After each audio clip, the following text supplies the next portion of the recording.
Mega డిఎస్సీలో అవకతవకలు జరిగాయంటూ జగన్ చేస్తున్న ఆరోపణలు పచ్చి అబద్ధమని ఎమ్మెల్సీ వర్ల రామయ్య విమర్శించారు.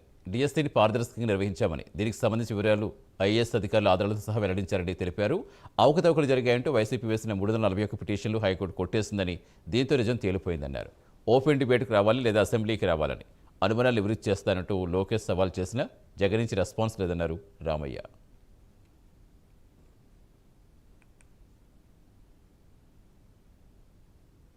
అవగాహన ఏంటి? ఆయన ఏమంటున్నాడు?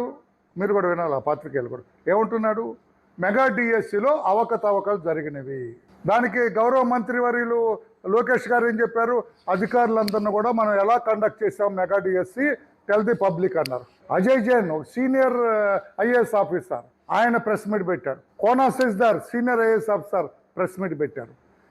This is the way we have conducted this mega DSC అని చెప్పి చాలా సుస్పష్టంగా, మీ ప్రెస్ వాళ్ళు కూడా ఒక క్లారిటీగా రాయటంలో ఎక్కడో మిస్ అవుతున్నారు. సారీ టు సే, వాళ్ళు ప్రెస్ పెట్టి సుస్పష్టంగా చెప్పారు ఎక్కడ మిస్టేక్ జరిగింది. వాళ్ళు జగన్మోహన్ రెడ్డి ఎక్కడ జరిగింది అనలేదు, కానీ ఎక్కడ జరిగింది షోస్ మాకు చూపించండి.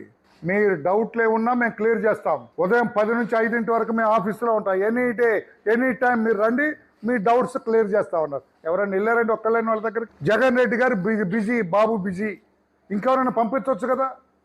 ఏమా మీరు రమ్మన్నారు కదా, ఇదిగో మా డౌట్స్ ఇవి క్లియర్ చేయండి అని అడగాలి కదా.